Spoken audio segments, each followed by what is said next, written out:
이게 계속해서 우리는 지금 룻기라고 하는 책을 살펴보고 있는데요. 룻기라고 하는 책. 지난 시간에 우리 2장 16절까지 보았습니다. 2장 17절까지.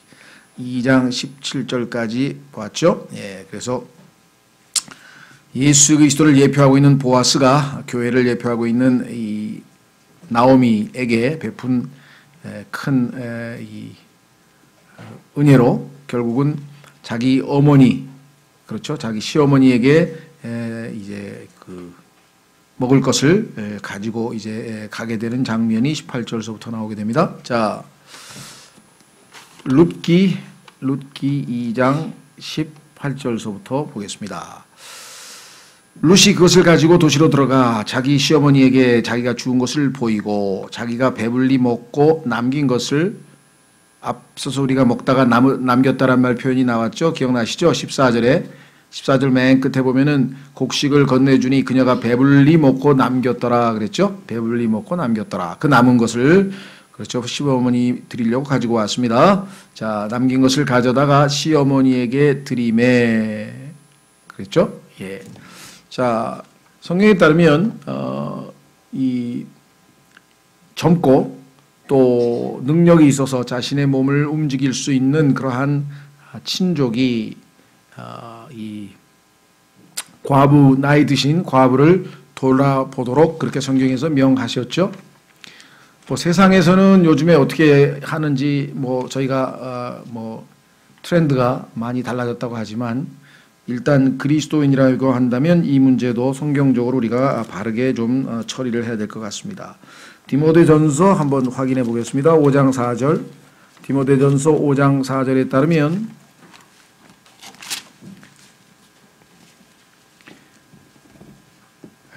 친족이 자신의 책임을 다하지 않아서 교회에 부담을 줘서 그 교회가 그 과부에 대해서 재정적으로 책임을 지게 해서는 안 된다, 이렇게 얘기를 했습니다.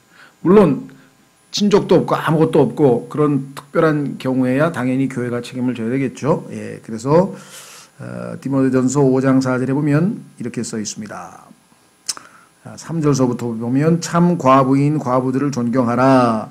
만일 어떤 과부에게 자녀나 손자들이 있거든 그들이 먼저 집에서 효성을 보여 자기 부모에게 보답하는 것을 배우게 하라. 그것은 하나님 앞에서 선하며 받으실 만한 것이니라.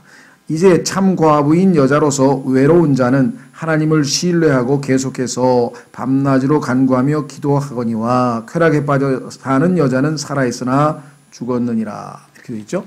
자, 그래서 이 성경적으로 봐서 이 롯은 정말 자기가 부양해야 될 가장 최우선으로 지금 나오미 시어머니를 지금 돌보고 있는 장면이 나옵니다. 자, 그래서 질문합니다. 19절. 그녀의 시어머니가 그녀에게 이르되 네가 오늘 어디에서 주웠느냐. 자, 지금 나가서 이 유대인들의 그 추수, 자, 두 가지 추수였는데 뒤에 보면은 보리 추수가 있고 밀 추수가 있습니다. 근데 보리 추수를 한 다음에 그 보리를 탈곡하고 그 다음에 이제 마지막에 그걸 뭐라 그러나요? 깔아서 탈곡을 한 다음에 까부른다 그래서 이렇게 흔들어서 채를 쳐가지고 결을 다 날려보내고 이제 알곡만 모으게 되는데, 그러니까 추수, 그 다음에 탈곡, 그 다음에 마지막에 까부르는 과정까지 이제 총 다 맞춰야 되는데 그 보리는 지금 그 과정에 들어가 있고 밀은 이제 좀 있으면 바로 수확 단계에 있고 그래서 약 50일간의 차이가 있다고 하는데요.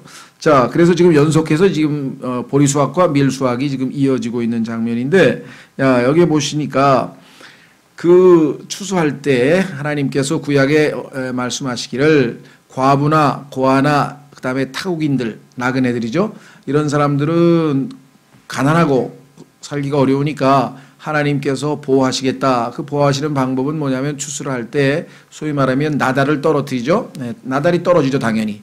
그 떨어진 나달을 다 줍지 말고 그대로 놔두라. 그렇죠. 뿐만 아니라 가능하면 좀 많이 떨어뜨려라.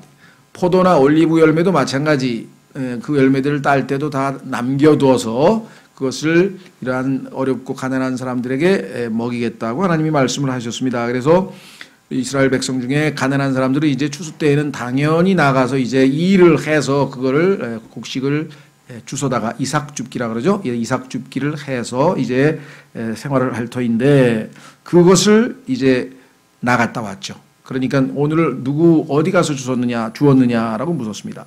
어디에서 일을 하였느냐? 너를 알아준 자에게 복이 있기를 원하노라 하니, 그렇죠? 그래서 허락을 해줘서 네가 이렇게 이제 먹을 걸 가져왔으니 참 너에게 그렇게 허락해준 사람이 누군지 모르지만 참 복이 있기를 원하노라. 참으로 고마운 마음이 담겨져 있죠. 그래서 하니 그녀가 자기가 누구와 함께 일했는지 자기 시어머니에게 알리고 이르되 오늘 나와 함께 일한 사람의 이름은 보아스이니이다 하매.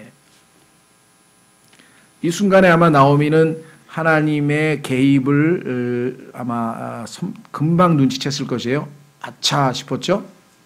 지금까지 나오미의 마음 상태는 하나님을 향한 쓴뿌리의 마음 상태. 다시 말하면 하나님에 대해서 하나님께서 이스라엘이 징계를 내려서 이스라엘 하나님 앞에 합당치 않아서 하나님의 징계로 말미암아 가뭄이 들었고 그 가뭄 때문에 이 남편의 잘못된 결정으로 믿음으로 견뎌내지 못하고 모압에게 하나님의 원수의 땅에 가서 도움을 요청하러 갔는데 거기에서 남편과 그다음에 결혼을 한 아들 둘 이렇게 해서 남자 3명이 다 죽고 며느리 둘과 본인까지 앞에서 3명의 과부만 남게 됐고 그 결과 참으로 마지막 순간에 그나마 그래도 하나님께서 이스라엘이 회개하고 마음을 돌이켰는지 가뭄에서 벗어나서 이제 하나님이 자기 백성을 돌아보시고 먹을 것이 있게 됐다라는 소식을 듣고 그래도 이제 고향으로 돌아왔고 그 중에 하나는 남고 이제 룻은 따라왔다. 우리가 여기까지 지금 보았습니다.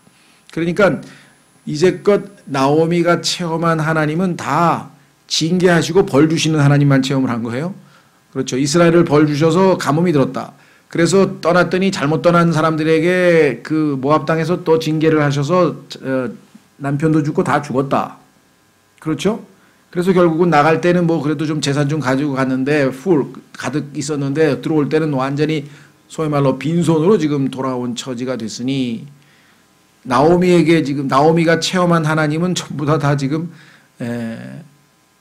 징계하시고 벌 주시는 엄위한 하나님만 체험한 것 같아요. 근데 이번에 보니까 그 와중에서도 하나님께서 우리를 돌아보시는구나 라고 하는 것을 금방 깨달을 수 있었죠. 왜? 자 보시면 20절 나오미가 자기 며느리에게 이르되 주께서 그에게 복 주시기를 원하노라. 그가 산자와 죽은 자에게 친절 베푸기를 그치지 아니하였도다 하고.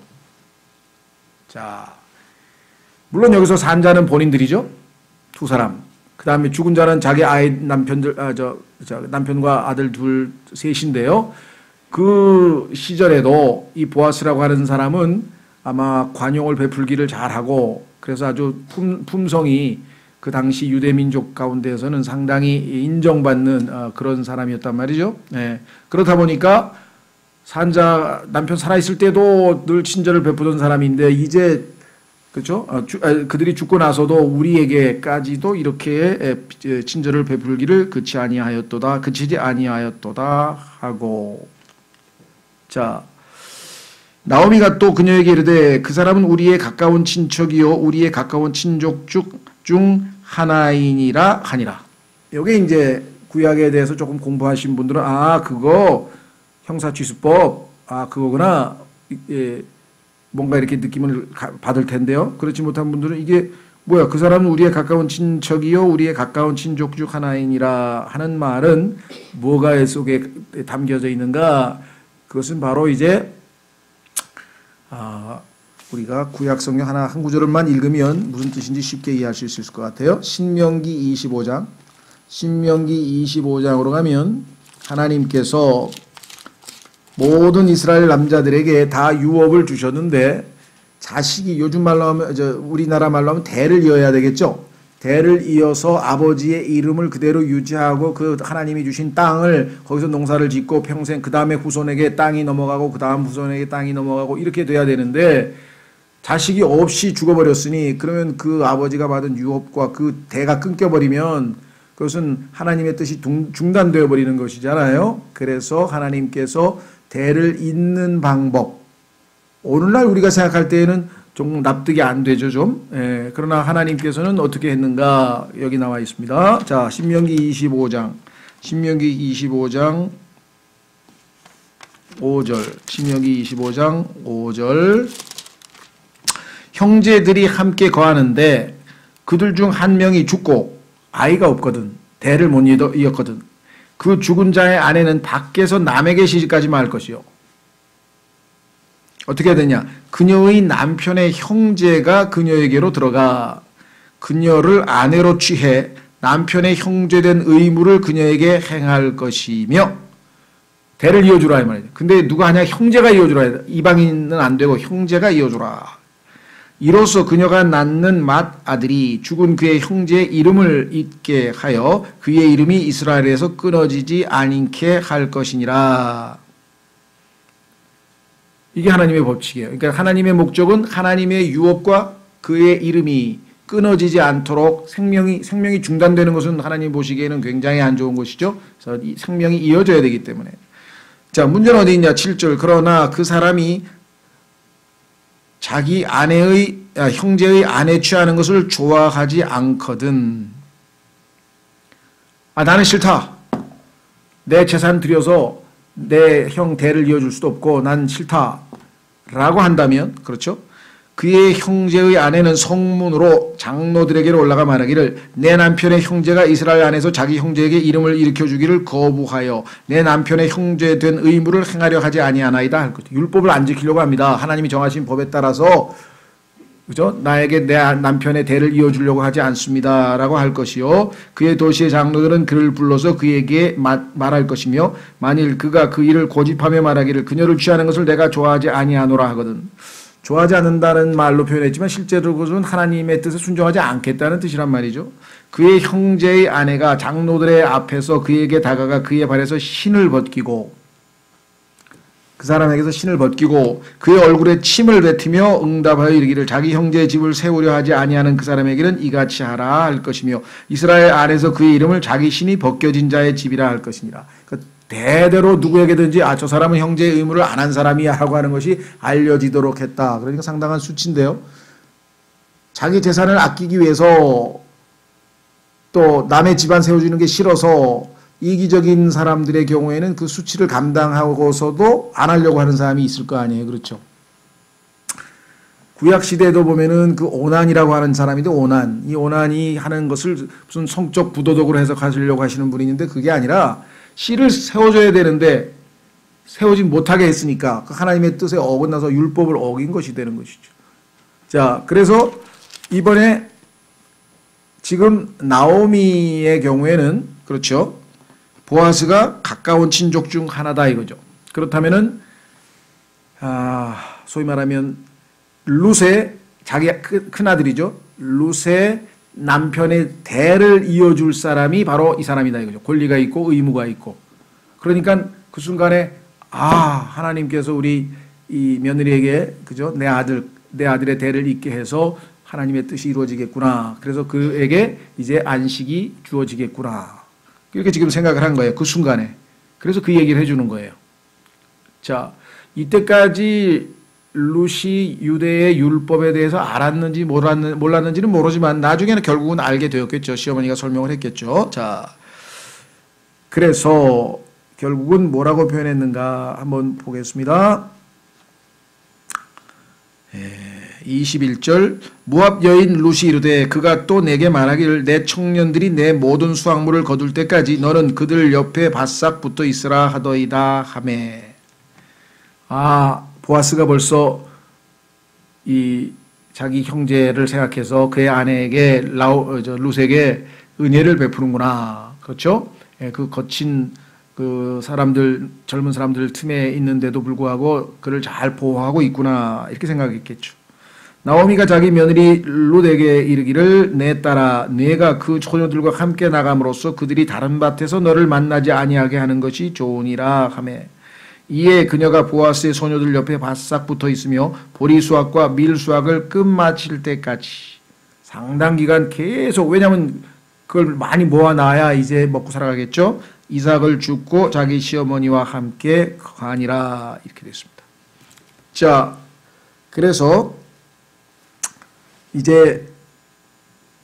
이제까지 징계의 하나님, 두려우신 하나님, 무서우신 하나님, 벌 주시는 하나님에 대해서만 체험했다면 나오미는 어려움풋이나마 그 와중에서도 자신과 롯을 보호하시기 위해서 보아스를 만나게 하신 하나님의 보이지 않는 손길, 보이지 아니하는 하나님의 손길을 우리가 성경에서 우리가 보통 성경 용어로 나와 있는 거 같지만 프라비던스라고 해서 섭리라고 그래요. 섭리.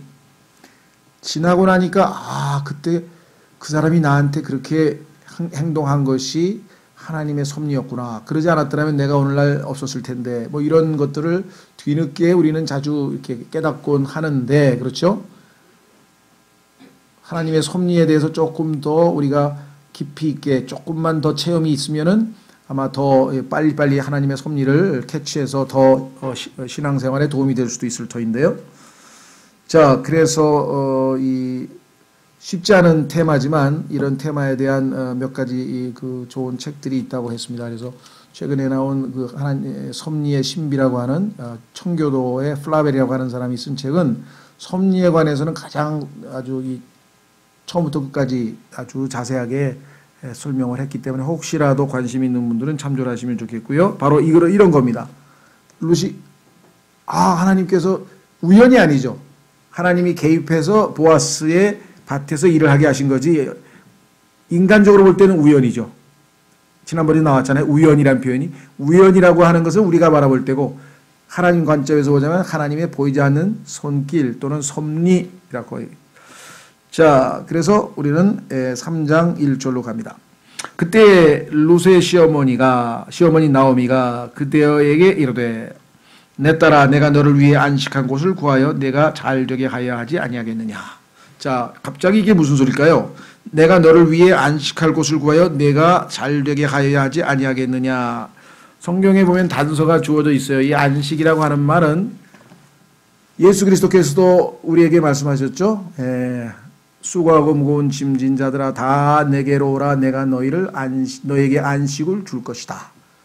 그 안식은 우리가 하나님과의 화평, 그래서 구원에 관한 얘기잖아요. 예수님께서 우리를 죄의 짐을 지고 가는 우리에게 초청해서 우리가 예수님을 믿고 진정한 안식을 누리게 된다. 우리는 복음에 얼마든지 그게 적용이 가능합니다. 자, 여기서 지금 이 룻기에 있어서는 1차적으로 우리에게 영적으로 적용하기 이전에 룻이 안식을 얻는 방법은 뭐냐? 그것은 남편을 얻는 것입니다. 남편의 보호 아래에서 남편이 그를 위해서 일하고 먹을 것을 주고 돌봐주고 자식을 키우게 하고 이러한 모든 것이 정말 이 가정의 안식을 누리는 거죠. 자, 1장 9절에 보면 우리가 성경에서 성경적 해석으로 단서를 얻을 수가 있습니다.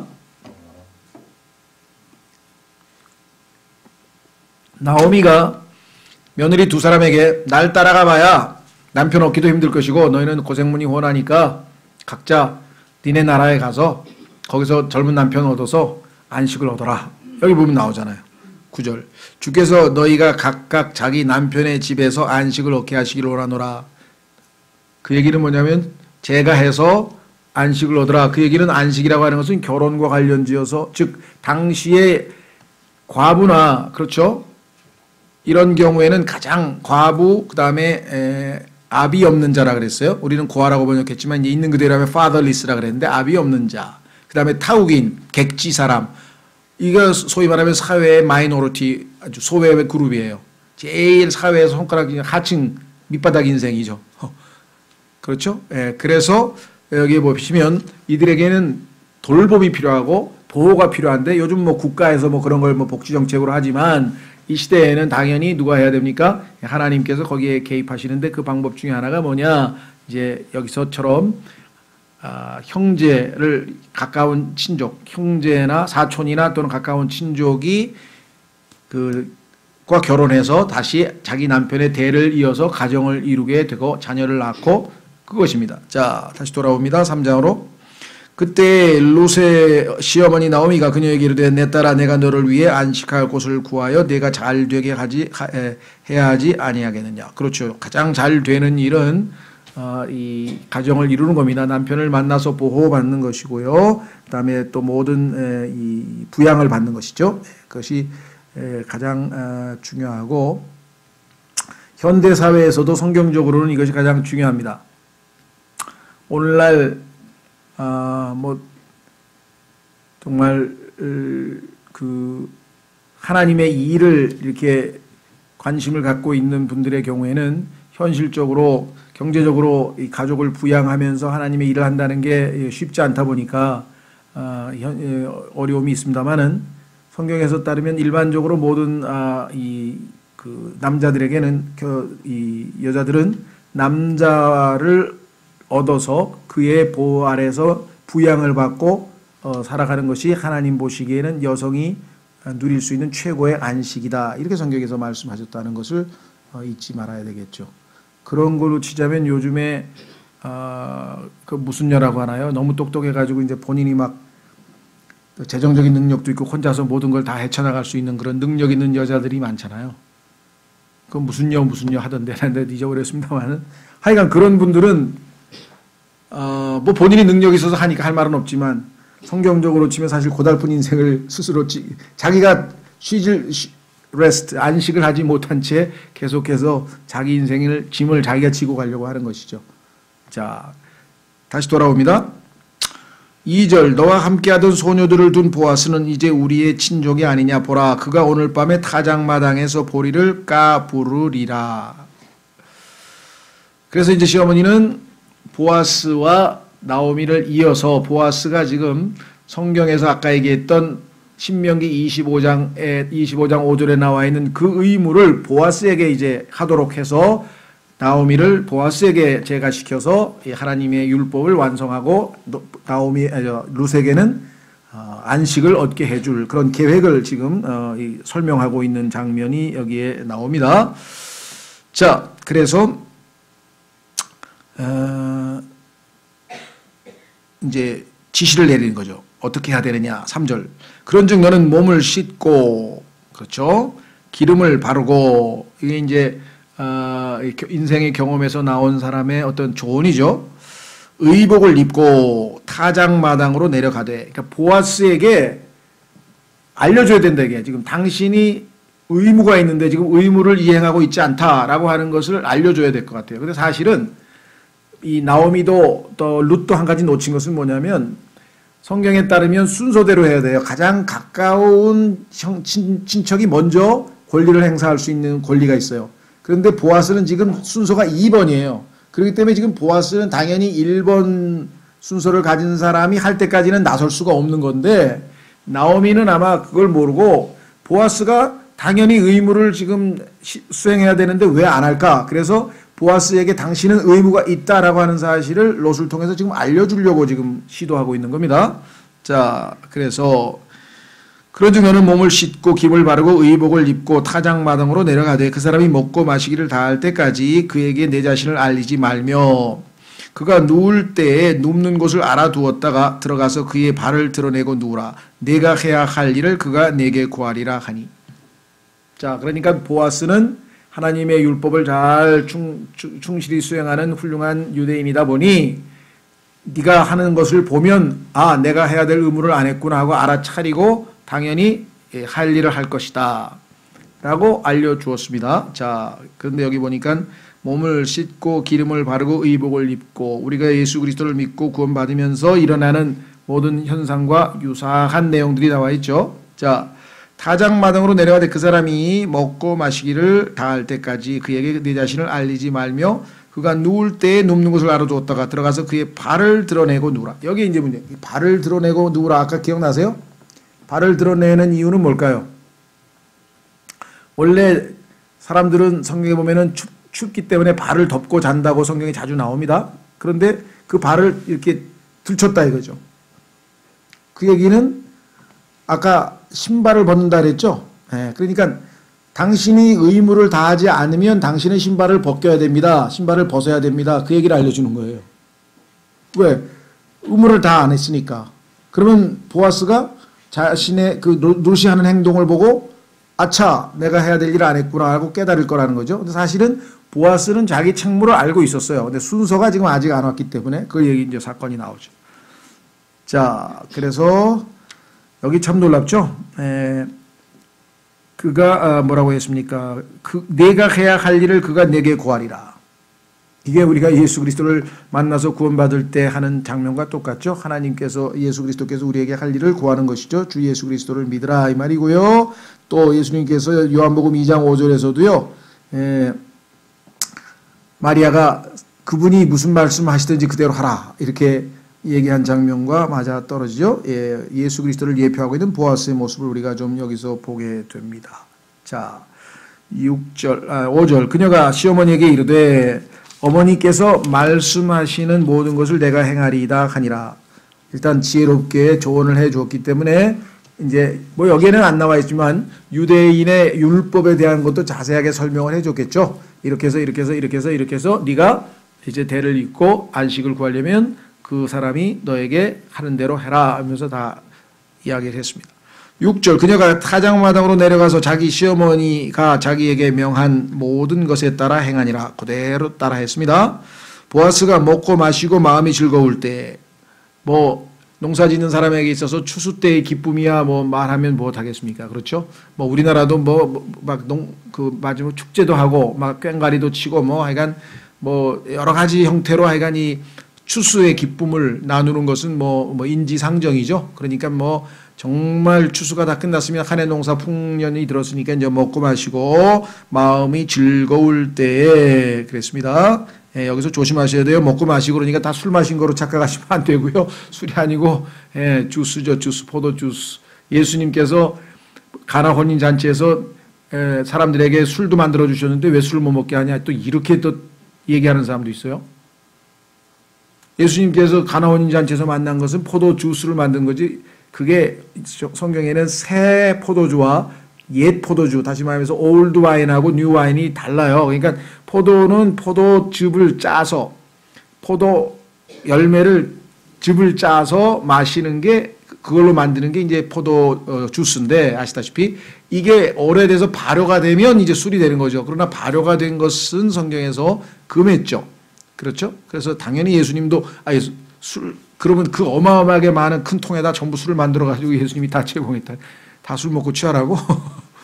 예, 그렇게 오해하시는 분들이 있어요. 오늘날에도 막 여러분들 아마 사회생활 할 때 보면은 회식 같은 거 할 때 한잔 하라 그러면 예수님도 마지막에 최후의 그 만찬 때 한잔 하셨잖아. 이럴 때 뭣도 모르는 사람은 그랬어? 그럼 나도 한잔 해야지. 뭐 어떤 분은 그래요. 자기 아버지가 아들한테 당했어. 그래서 왜 그러냐니까 아들이 아이고 저 아버지 내가 성경에서 보니까 예수님도 마지막 순간에 한잔 하셨더라고요. 근데 그거를 진짜인 줄 알고 저한테 물었어요. 그래서 내가 아이고 성경을 제대로 배우셔야지 어떻게 그렇게. 자, 그 다음에 마음이 즐거울 때 가서 곡식 더미 끝에 이제 곡식을 잔뜩 쌓아놨을 거 아니에요. 알곡 쌓아놨죠. 느음에 그녀가 가만히 가서 그의 발을 드러내고 누웠더라. 자, 자고 있는데 가서 발을 드러내고 그 옆에 이제 발 밑에 가서 누웠습니다. 발 밑에 가서 누웠다는 얘기는 아시다시피 굴욕이고 그 다음에 자기가 복종하겠다고 하는 뜻이잖아요. 그렇죠? 예. 이게 옛날 그 동양 문화라고 하는 것은 상당히 엄격했어요. 예. 그래서 그 밑에서 이렇게 딱 기다리고 있으면 이렇게 침상으로 올라오라 그러면 이제 올라오고 막 그렇게 정말 우리가 생각하는 것보다는 엄청나게 아주 그런 요즘으로 치면 여성 차별이겠지만요. 그런 것들이 이 당시에도 있었습니다. 그래서 밑에 가서 기다리고 있습니다. 지금. 자, 문제는 한밤중에 그 사람이 두려워서 몸을 돌이킨즉. 혼자 잤는데 갑자기 이상한 게 있으니까 얼마나 놀랬겠어요. 그래가지고 깜짝 놀라서 이제 무서워서 두려워서 몸을 돌이킨즉 보라 한 여인이 자기 발치에 누웠으므로. 깜짝 놀랐겠죠. 그가 이르되 너는 누구냐 하매 그녀가 대답하되 나는 당신의 여종 루시오니 그러므로 당신의 옷자락으로 당신의 여종을 덮으소서. 옷자락으로 스커트인데요. 이게 스커트. 뭐 요즘에 그 스코틀랜드 사람들이 입는 스커트는 좀 짧지만 그죠? 이 당시에 있는 그 스커트는 굉장히 넓은데요. 이것은 보호한다, 덮어준다, 그렇죠? 이런 뜻입니다. 그러니까 옷자락으로 당신의 여종을 덮으소서 하는 건 실제적으로 옷자락으로 덮어달라는 게 아니라 내가 당신의 보호하에 있기를 원한다. 그러니까 우리 집안을, 내 남편의 죽은 집안을 당신이 보살펴서 다시 일으켜달라. 이 얘기를 한 것이겠죠.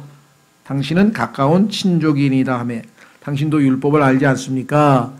당신이 해야 될 의무가 있는데 그것을 안 하고 있으니 내가 알려드립니다. 그렇지 않으면 당신은 신발을 벗어야만 합니다. 그렇죠? 그리고 나는 당신에게 침도 뱉어야 됩니다. 그 얘기를 안 했지만 그 얘기는 안 했지만 지금 율법을 알고 있다는 것을 알려주고 있는 거죠. 모를 리가 없죠. 자, 그러니까 벌써 알아들었죠? 10절 그가 이르되 내 딸아 주께서 내게 복 주시기를 원하노라. 일단 복 주시기를 원한다고 했어요. 복을 빌어줬어요. 왜? 네가 가난하든지 부하든지 젊은 남자를 따르지 아니하므로 네가 처음보다 마지막 끝에 친절을 더 많이 베풀었도다. 처음에는 유대인 시어머니에게 친절을 베풀었죠. 따라와서 봉양을 했으니까. 그런데 지금은 자기 같은 늙은 남자에게 더 친절을 베풀었다. 상식적으로 생각하면 젊은 여인이니까, 그렇죠? 젊은 여인이니까 얼마든지 젊은 사람을 찾아서 제가할 수도 있었을 텐데 하나님의 율법에 따라 어머니가 섬기는 나오미가 섬기는 그 하나님이 정하신 율법에 따라 그렇죠?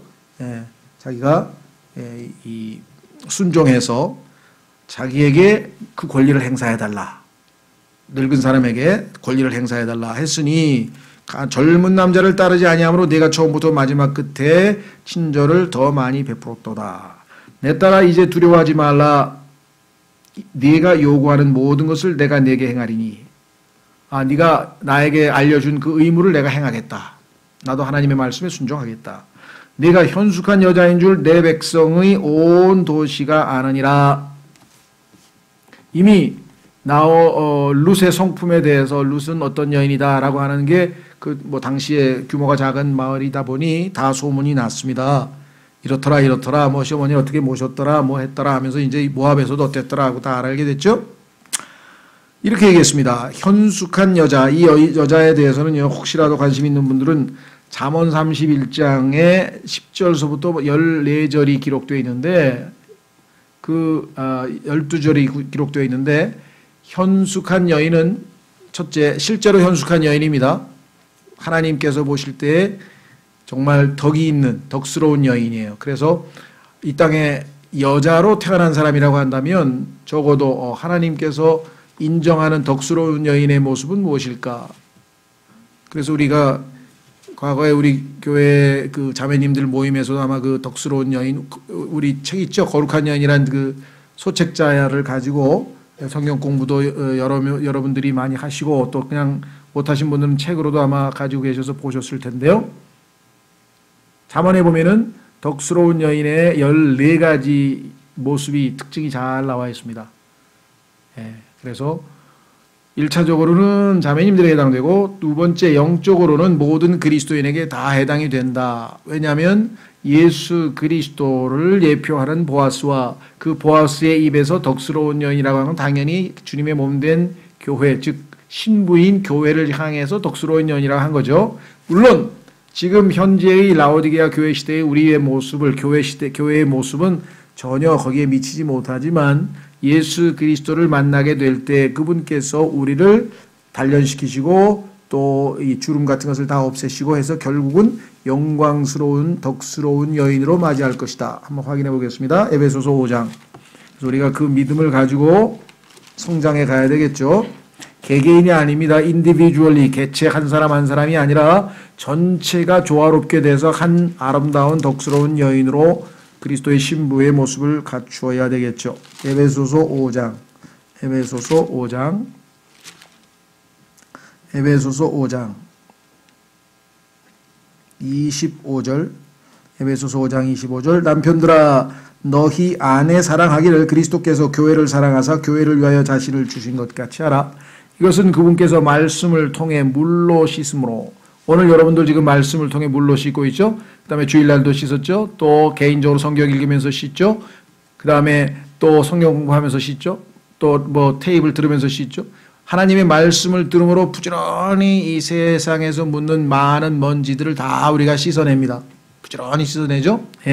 그분께서 말씀을 통해 물로 씻음으로 교회를 거룩히 구별하고 정결하게 하려 하시며 또 그것을 뭐라 했습니까? 점이나 주름이나 그런 것이 없는 어떤 교회요?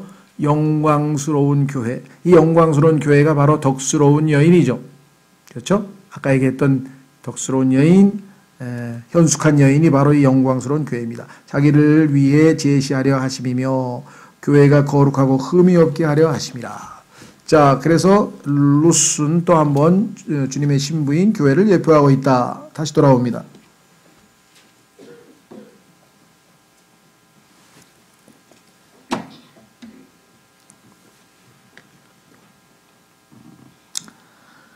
참으로 이제 나는 너의 가까운 친족이나 12절 나보다 더 가까운 친족이 있으니 그렇습니다. 여러분과 저에게는 예수님이 가까운 친족이어서 우리를 값을 치르고 구속해서 핏값을 치르고 구속해서 사셨는데 희생을 치르고 우리보다 예수님보다 더 가까운 친족이 누굽니까? 우리에게는 아담이죠. 아담과 예수 그리스도를 봤을 때 아담 가운데에서는 우리를 값을 치르고 물을 수 있는 능력이 있는 그러한 사람이 당연히 없죠. 우리에게 안식을 제공할 수 있는 인간이 이 세상에 누가 있겠습니까? 우리와 똑같은 다 죄인인데. 그렇죠?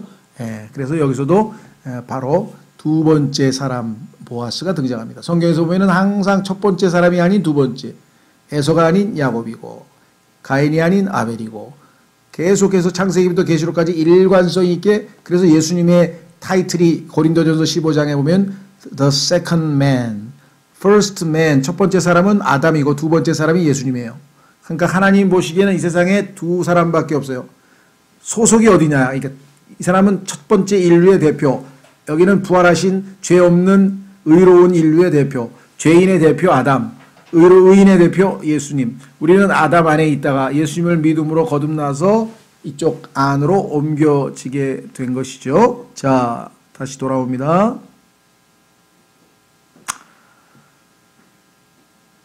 13절 이 밤은 여기서 머무르라. 아침에 그가 친족의 역할을 네게 행하려 하면 좋은 일이니 그가 친족의 역할을 행하려니와 만일 그가 내게 친족의 역할을 행하려 하지 아니하면 주께서 살아계심을 두고 맹세하노니 내가 내게 친족의 역할을 행하리라. 아침까지 누울지니라 하니라. 그러니까 보아스는 이미 하나님의 율법에 따라 마음의 준비가 다 되어 있었어요. 그런데 지금 순서가 첫 번째 사람에게 이제 물어봐야죠. 네가 이러이러해서 권리를 행사하겠느냐. 그렇죠? 이제 뒷부분에 보면은 바로 그 이야기가 나오게 됩니다. 자, 그래서 이제 그 다음 우리 다음 주에 구체적으로 이제 이 일이 어떻게 전개되고 또 여기에서 또 예수 그리스도와 교회를 예표하고 있는 모습은 무엇인지 조금씩 좀 살펴보려고 합니다.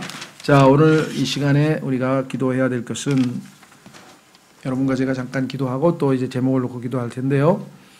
나오미가 절망 가운데 계속해서 자신을 힘들게 하고 참 심판하시고 징계하시고 그런 두려운 하나님만 만났지만 그렇죠? 그에게는 하나님께서는 동전의 양면같이 언제든지 또 그를 선하게 인도하고 그 다음에 바르게 은혜를 베풀어서 그로 하여금 일어날 수 있는 그러한 길을 제시하시는 하나님으로 오늘 우리에게 계시된 하나님. 여러분도 모르겠습니다. 지금 딱한 처지가 어떤 처지에 놓여 있는지 모르지만 각자에 따라서 지금 경험하고 있는 하나님이 다 다르겠죠? 그러나 비록 지금은 구름이 덮었다 할지라도 구름만 개면 언제든지 위에 태양이 떠 있다는 사실 우리가 꼭 인식했으면 좋겠고요. 그 다음에 하나님께서 예수 그리스도께서 보아스가 이 여인에게 책임질 것을 확실하게 보장하는 것처럼 정말 우리를 받아들여서 이제 이 세상 끝날까지 우리와 함께 계실 우리의 보아스 되신 예수 그리스도 정말 그분을 우리가 계속해서 잘 따르고 섬기는 그러한 그리스도인이 되도록 시간 여러분과 제가 오늘 욥기를 통해서 얻은 것 가지고 한번 삶에 적용해 보겠습니다. 다 같이 기도하겠습니다.